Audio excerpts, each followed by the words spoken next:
There's always one venue where in the handbook it says you need to bring a torch, and you don't. Torch? That first week you would never take one, but then you wouldn't know where you were going, and from there onwards you would take a torch. Love it. In the handbook, bring a torch. Bring a torch. It's pitch black. Because there's no light, clearly.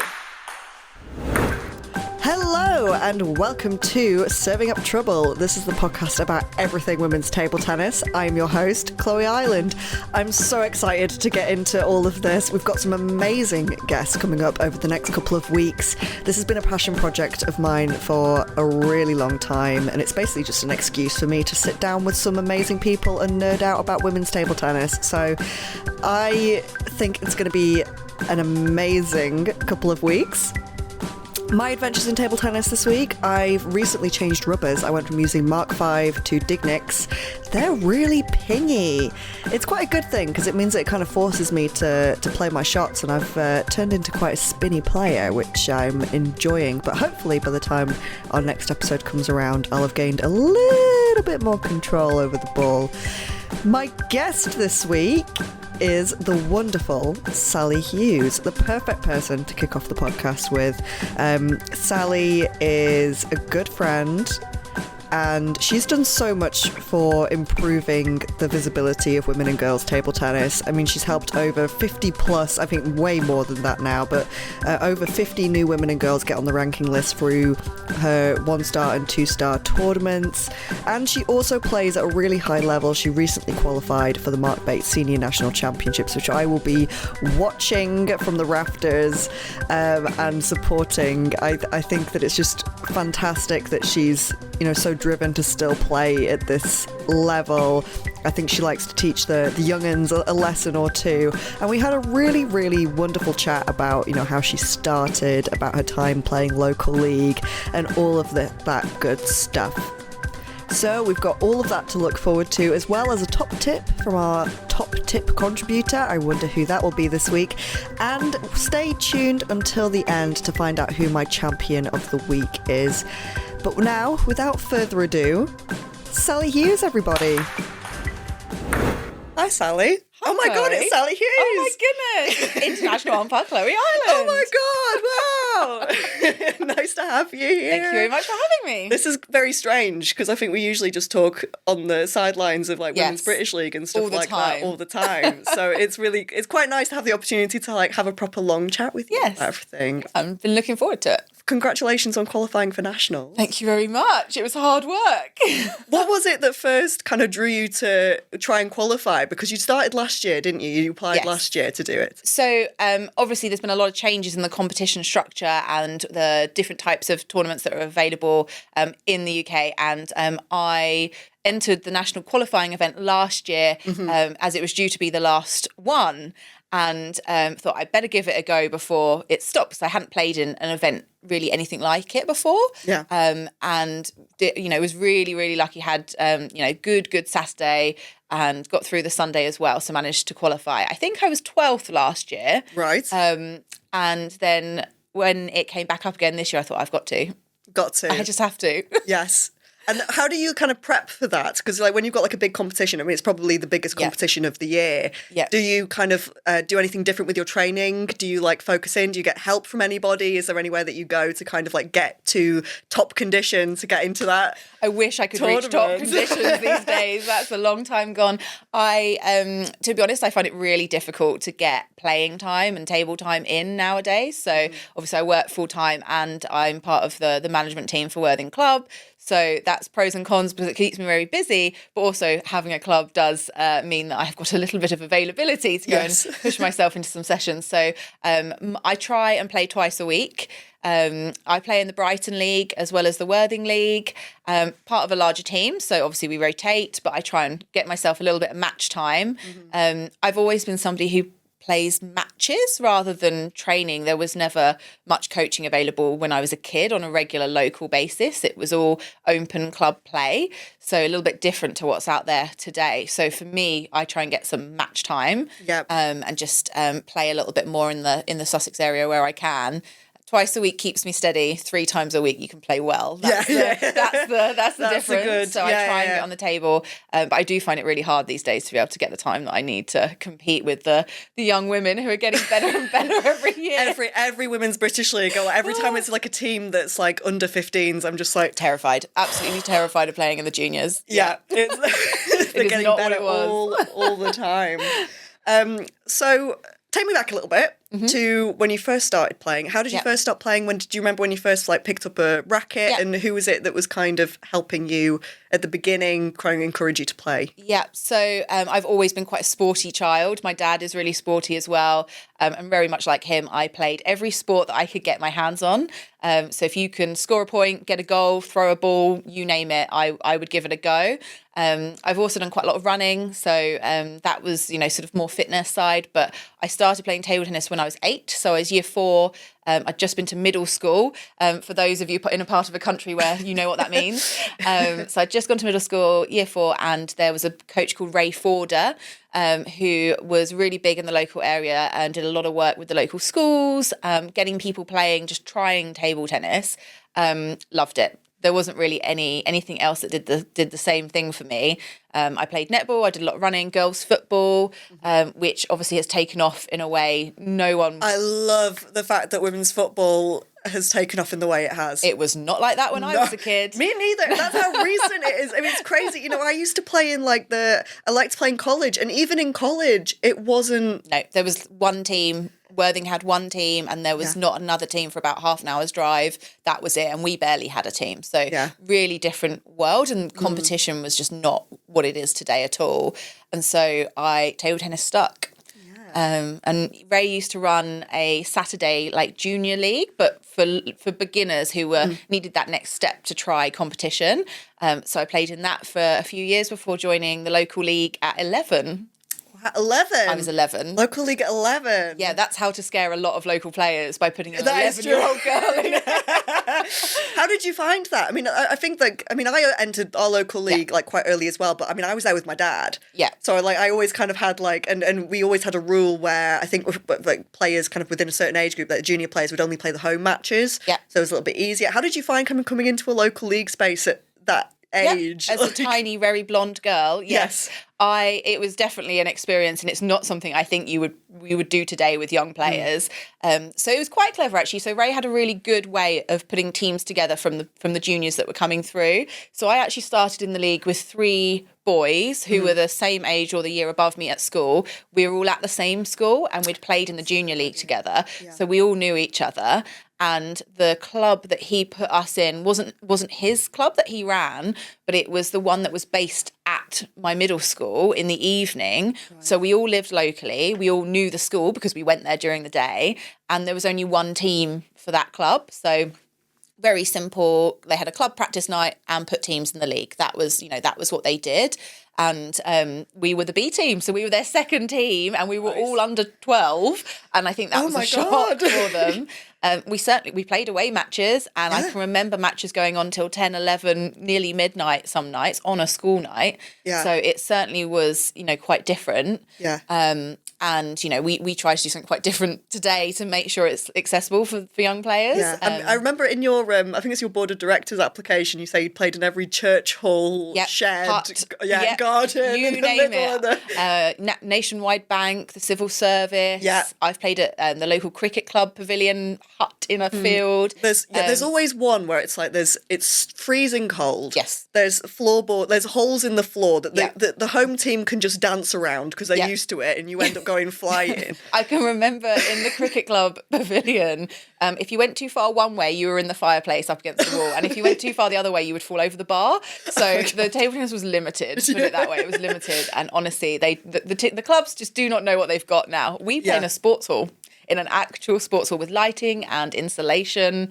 Living the dream. No idea. I know, it is privilege. The dream. Yeah, I know. There's always one venue where in the handbook it says you need to bring a torch, and you don't. Torch? That first week you would never take one, but then you wouldn't know where you were going, and from there onwards you would take a torch. Love it. In the handbook, bring a torch. Bring a torch. It's pitch black. Because there's no light, clearly. It's a weird instruction to give if you don't need a torch, isn't it? It really is. It really is. At what point did you think, I'm quite good at this? this could be somewhere that I could, this could be something I could take further?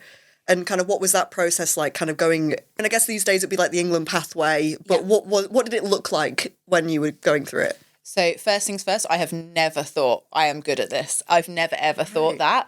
I mean, you are. But I would never say that to anyone else. I would never feel that way. So I started playing in the league, and then I was selected for Sussex County that same year in the cadet girls. So obviously not the same competition as the cadet boys, but they need 2 players on the cadet team. So I started off there. And Sussex actually run something that I thought was quite normal, but I don't know that many other counties have it. Right. So they run a top 8 invitation cup for cadets, juniors and seniors for girls and boys. And I started playing in that event. So the cadet girls, it was the Pat Ginnor Cup. For some of you who might remember him, he was a very prominent coach based at Arundel Table Tennis Club many moons ago. And I actually won that 4 years running.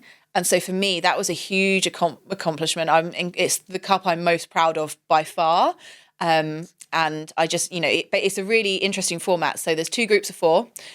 You come in on the morning and you pick a ball out of a bag with your number on it. So in theory, you could have the top 4 players in one group, and then the top 2 go through to a semi and a final. And that's the same in each category. But you don't know who you're going to be playing. You don't know how that's going to go. I love it. I think it's a fantastic event to have, and it brings together the best players in your county. So we have had a lot of, in the men's, you've had the Bennett family, Craig Bryan, Helshanwir Singahi. You've had some fantastic players. And then over the years, you've had Richie Venner, Adrian Moore. There's been real top quality play in these events. And I think they're just brilliant to see the mentality and bring to life the players. So I think that was kind of the first competition where I thought, I love this and I'm winning, and I wanted to win more. So I've never thought, I'm good at this, but I've always wanted to think I want to win more. And that kind of drove me on to kind of 1-star and 2-star tournaments, and then on to kind of what was the Grand Prix circuit when I was a junior. You had the Junior Grand Prix and the Senior Grand Prix. And started doing quite well in those, a few finals, and it started building up. And then I started to go abroad when I was about 13, 14. So Sweden is very easy to get to, lots of great play. So had some trips there to Germany, Italy, have really benefited, I guess, from the quality of play there. And I just loved it. I just absolutely loved it. And there was never a thought in my mind that I wasn't going to play. And then I think the culmination of my junior experience was obviously at that point it was under 18s. So when I started in the juniors, it was under 17s, and it went up to under 18s, and now under 19s. But that didn't help me at all. So too old for that. It didn't help me either, and I was just on the line. Desperately needed that extra year. So under 18s, I was selected for the England Schools Six Nations team.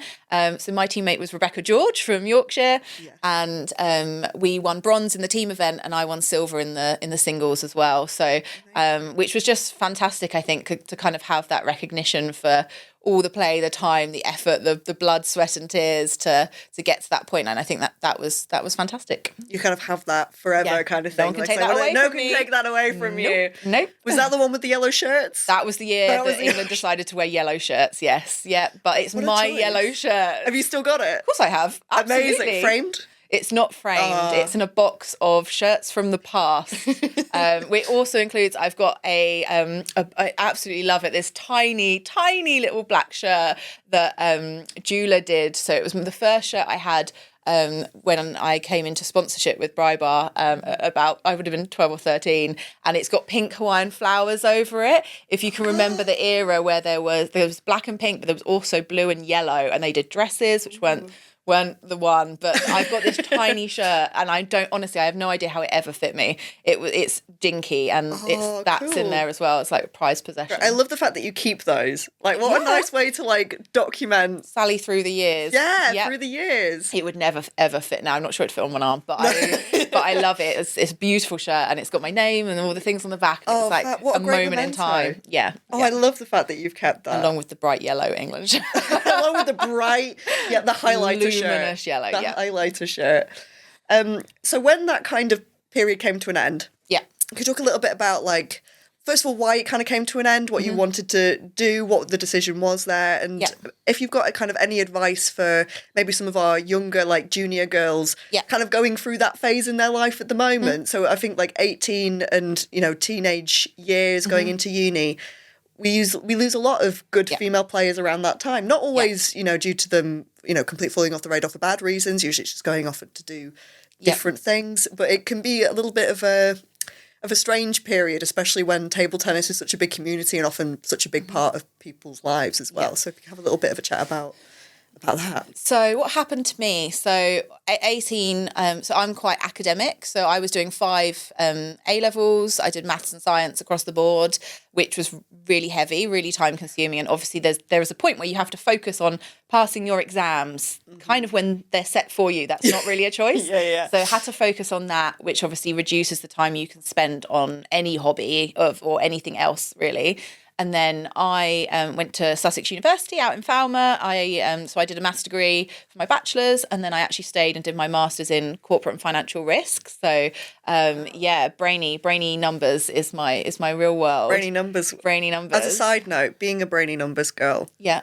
Could you fix the ranking system so we get more against men? Honestly, let me at it. Give me the challenge. Can we just give Sally all the data and see if she can sort it out? Honestly, I have a big old team between us. We would sort that out. I would love to have the challenge. Back to what we were talking about. Sorry, sidebar to the side. Before we start around, we'll put that in one side. But yes, obviously I was trying to get into university, needed to get the grades, got the grades very luckily, got into university and went off to do my maths degree. Now, at 18, there's this kind of like end of the path. What happens to you? You're suddenly now a senior. That's it. I think today you've got the under 23 squad. There's more under 21 events. That didn't really exist when I was that age. So I went to a university where sport was not the primary focus. It's an academic university that does academic subjects, and people play sport as kind of their secondary hobby or enjoyment with friends, but it's not the competitive field that some universities would have for that. To age me a little bit more. So now today there's a lot of activity around in the kind of Midlands. You've got Nottingham Uni, Nottingham Trent, Newcastle, Swansea. You've got a number of universities that have a real strong table tennis presence. That didn't exist. That was not there when I was looking at universities. I wouldn't have particularly picked out any university really for table tennis. There wasn't that presence.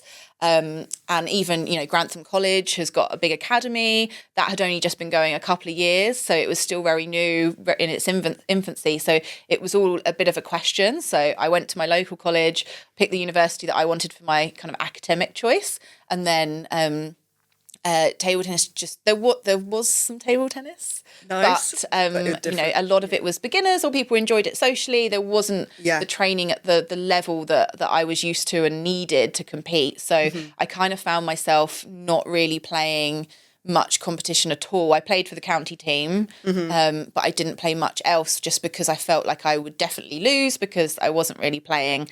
And then I found myself not really playing in the local league either. So there's a confidence drop that happens there as well. When you're not playing at all regularly, you just have no. And it's not a nice feeling when you just go to lose and you have it in your head that you're just going to lose. And saying that, it all did, it did change. So there were some international students that joined. I've had some fantastic friends from Germany, from Hong Kong, from China, some brilliant people that have come in.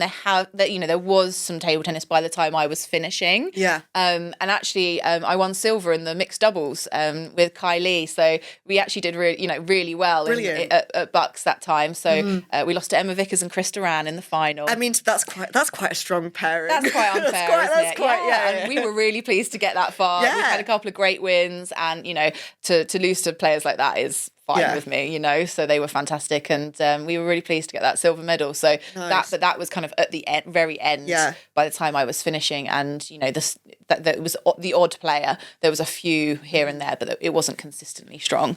So by the time I'd finished my degree and my master's, I was then 22. Went to work and started to get back into local league, joined as kind of a part of a bigger team, and then it kind of grew. So I sort of had 4 or 5 years where there was barely any playing, and then and Bucks, to be honest, wasn't as big as it is today. It depends where you go as well. I mean, even today, it depends what university you go to. I mean, we had a a boys' books team, but there wasn't. It was just me for a while for the girls. I think we had 2 at one point, so we could never go to books matches because we both had to be available for all of them, and it just wasn't possible. Why didn't we think this through, Chloe? I don't know. We could have done this. I know. We should have coordinated that better. It was not good. We're taking a short break here for our tip of the week.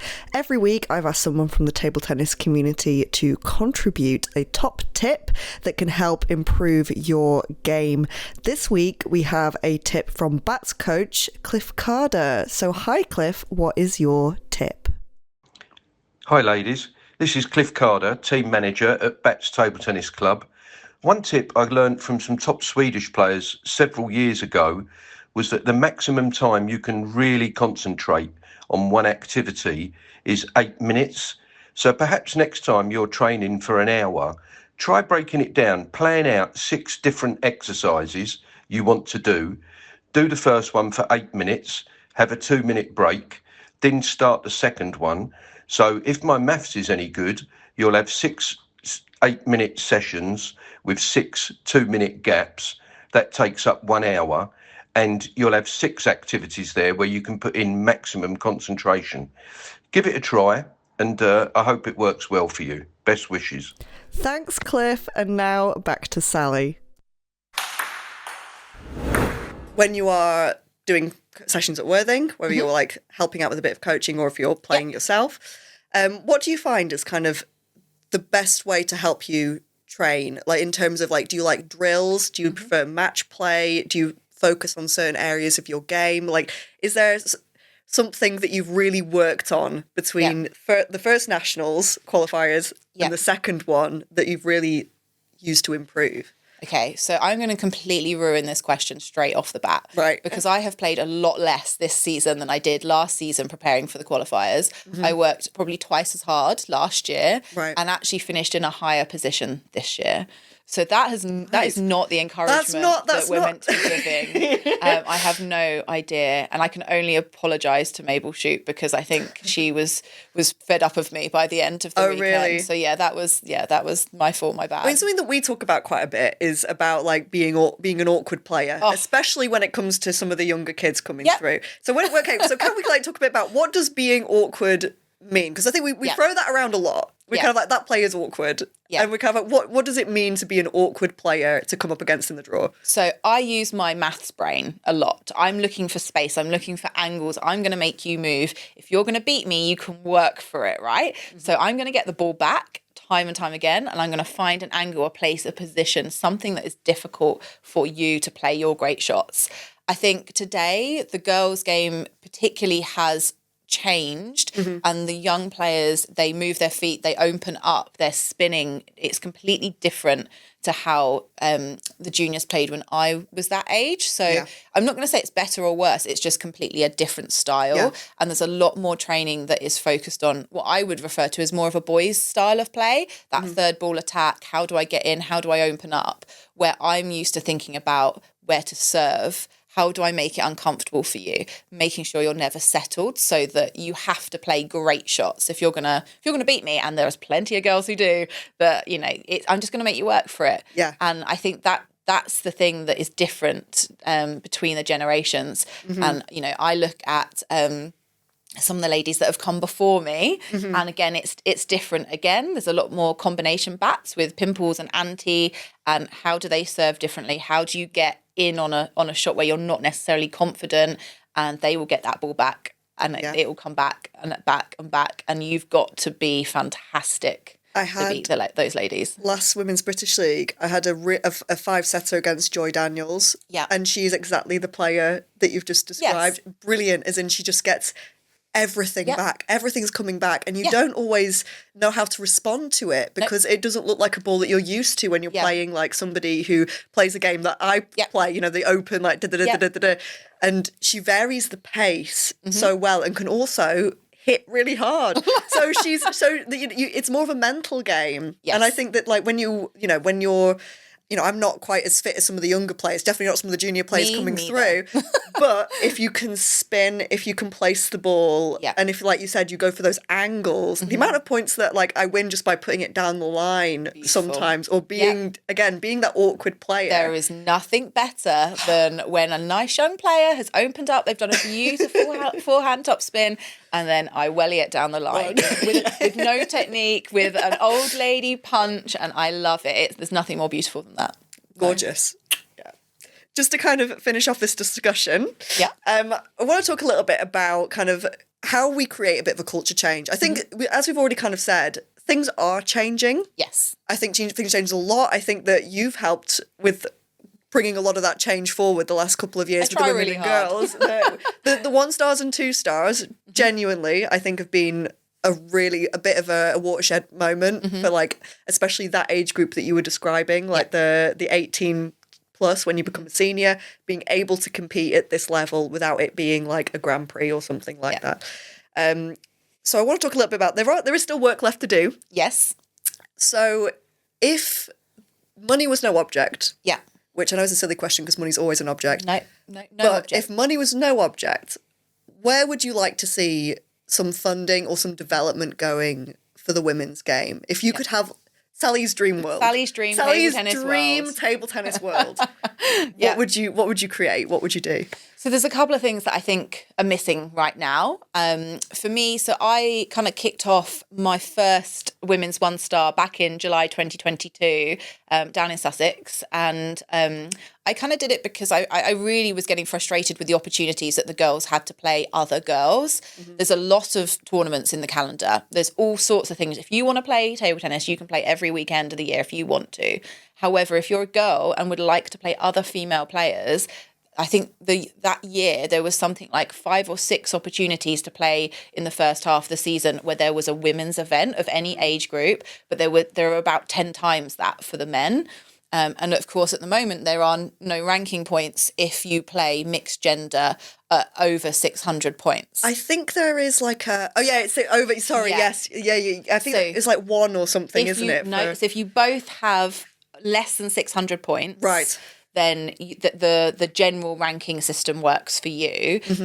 However, there's about 90 women on the ranking list who are over that right now, and so nothing would happen for them. But also, if the male player has over 600 points, then they would discount that match. So it's and you get 0. So one change that has happened recently that I think is a really great step is that you remain as an active player on the ranking list. So I actually had a season where I'd only played against male players. That's quite insane, isn't it? I'd only actually played against male players, and because I had too many ranking points, and to be fair, I think the majority of the men did as well. That didn't count for me. So I actually fell off the ranking list as an inactive female player because I hadn't played any other females. Yeah. But I hadn't had the opportunity to either. Yeah. So it was ridiculous. And that's actually been a really good change, I think. So if you are competing as a female player and you've only played male players, you still remain active. So that is a great change. But there's, like we've said, there is a lot of opportunity to do something different with the ranking system. I think that what I'd really like to be able to see is equal opportunities to play for men and women of all ages. So from the moment you pick up a bat when you're 6, 7, 8 years old, the pathway is clear, it's transparent, you know what to play in, the events that are suitable for you, because there's no point that I've been playing 6 months at school, I barely know how to umpire or construct a match, but now I'm off to a 4-star. Yeah. That's not going to encourage anybody or lead them to have an enjoyable experience. So we've got to have a really clear ladder of competition. And for me, one of the big drivers around launching my first women's 1-star was that wasn't there for the girls. So if as a young girl playing, you would come up, you might go to your school, your local club, and then the first tournament you would play could be the national championships. Or Women's British League. Yeah. Or if you're younger, Junior British League. Yeah. So there is the national cadet leagues and junior leagues, but that is for much younger players only. So that there isn't that ladder, and obviously those competitions are mixed. So if you're looking to get on the ranking list, you want to play other girls, there are very few opportunities. And I just felt like there was this huge gap where for the boys, there's 1 stars and 2 stars all over the country all the time. And but they don't offer a women's section, a girls section. And if you don't offer it, they won't play. Yeah, definitely. And a lot of women don't want to play the guys. There are some who do. Yeah, I quite like playing the guys, only because I like how annoyed they get. And they do get annoyed. And there's something special, isn't there, about that win? And I certainly have frustrated quite a few blokes by that punch down the line. They don't enjoy that. No. Pick up the ball. Thank you very much. But, not everybody loves it. And we need to have opportunities for as many people to enjoy our sport as possible, and table tennis is the most accessible, inclusive sport in the world in my mind. And so for us not to have opportunities for everybody to play, just, for me is madness. So that's where I started that. And since I've now held, I think 5 or 6 tournaments myself. All of the Worthing Club tournaments always offer a girls equivalent. So if we're holding a junior event, so in February we've got a junior event coming up, all the age categories also have a boys and a girls event. So, they might not all run if we don't get the numbers, but we offer the opportunity, and we normally don't really have too many problems with that. So I think that's really important. And now we've got a large and growing number of clubs around the country that I support to help roll out a female event in their part of the world as well.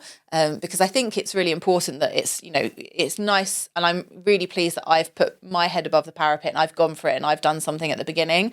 But actually what's important is that is rolled out and implemented, and it becomes the normal. It needs to become sustainable as well. It can't just be like a couple of things that happen that were great and then it wouldn't.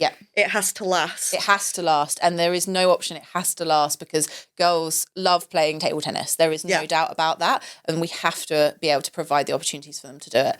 But I think, there's been Blackpool, Sheffield, Durham, Newcastle, Sippenham, Nottingham, Chelmsford. We've done lots of bits in Sussex now. There's been some fantastic clubs around the country that have run women and girls events. And I honestly hope that more and more will come forward to give it a go and see what we can do to make that change. Yeah, and it's really great for keeping people in the sport as well. Yes. Like, especially when I think that there is like a pathway maybe for the higher end, or it seems like when you are like of a certain ranking or things like that. 10, when you're top 10, there seems to be a direction. I think that when you're a lower ranked player, it can feel a bit like you're going through the wilderness sometimes. You don't really know what to enter. What on earth do I play? What do you play? And especially if you want to be climbing the rankings, or like if that's something that you want to do to improve, it's hard to know where to invest your time and money. Yeah. Which tournaments to do. I mean, in some ways, going for the open tournaments can be quite good because there's no pressure. No pressure. So, you just go, good practice, great play. And I do encourage, any women and girls that want to be playing more, do go for those tournaments because they can be fun. It's just no pressure day. Go and have some good matches. Yes. But if you want to be improving, if you want to get to the next step, which I think when you're like somebody who likes sport, that's what we want. I want to win. We want to win. We want to get higher. I want to be number one. We want to have a goal to complete. We don't just want to be aimlessly playing matches. No, and I think, this season there's been a fantastic example. So my Women's British Club League team, we're Worthing A, we're a fantastic group of friends, and I love playing with the girls that we've got on our team right now. And we have a great time, but we want to win. And, we work so, so hard. And this year we thought we hadn't been promoted. So we've been promoted for the last 2 years. Yay. And it came back to the last match on countback. And it wasn't just countback, it was super mega countback. Was it Sippenham? It was Sippenham. So Sippenham had won, but we were in countback with Drumchapel B, and the countback went down to every single set, played in every single match over the 2 weekends. And I have no idea how we came out on top, but that they've counted them up, and I honestly, the team was so excited. It was like we'd won the World Championships, and it was Women's British Club League Division 2 runner-up. You're right. Women's British League especially, I love that tournament. It's amazing. I look forward to it. Every year. I mean, that you have like a team and you become really close with them, even though you only see them for like part of the year. Yeah, it is one of, I think everybody that I talk to there adores that event. Yeah, for me, I think it's probably, for the girls, it is a fantastic event to play in. I think there's a bit of a barrier where getting into a team is the challenge, and finding a lot of clubs don't have 3 women of any age to put forward, and therefore it's really hard for them to put one in. And there needs to be some kind of matchmaking and putting people together. That's a good idea, actually. To get the extra teams. And I did a little bit of it this summer to help other clubs find that third person. We need a good Google form. We need somewhere. We need a good Google form to like get people matched up. That's I that's had a good little idea. spreadsheet and I was trying to put people together. And actually this season it wasn't all my doing, but we've actually ended up with an extra division with another 8 teams entered. Which is fantastic to see. Yeah, so we're really up to great. 43 teams, I think, in that competition now. And I really hope next year we need 48 for that extra division. I'm very, very hopeful that we can do that again. In a world where a lot of the division, like local league divisions, are dwindling. How great is it that the women's is going bigger and bigger? Thank you so much for chatting with me. Anytime, I love doing all of this. I've really enjoyed it. We're going to end off a little bit by talking about our champion of the week. So every episode on the podcast, I try and pick a champion of the week. This is somebody from the international circuit who I think is an inspiration and people should follow online. And to kick us all off, it's one of my favourite players. And hopefully after this, she becomes one of your favourite players as well. And that is Bernadette Socks. So Bernadette, or Bernie as she's often known, is a Romanian player and she was a former European champion. She's a 3-time Olympian and as of recording is ranked number 13 in the WTT rankings. The reasons why I love her: she has a wicked tomahawk serve, something I've been inspired by. I've been trying to replicate it with no luck. And she varies the spin on that extremely well. She kind of uses it to set herself up her third ball attack, and sometimes she just wins the point outright on it. She's lightning fast, rallying and countering close to the table. The placement of her backhand especially, I've seen a few games, it looks like she gets it directly down that white line. One of my favourite facts about Bernie is that she was the first player to use the new different coloured rubbers at an ITTF event, debuting the pink racket at the T2 Diamond Malaysia event. She's just effortlessly cool, and I think everyone should go and follow her on socials. Her passion and her precision are just a joy to watch. I will link her socials down below so that people can follow her. And that's everything for this episode. Thank you so much for listening, and thank you very much to my guest, Sally. I really enjoyed chatting with Sally today, and I hope that you've enjoyed listening to our conversation. We'll be back next week with another episode of Serving Up Trouble. Bye for now.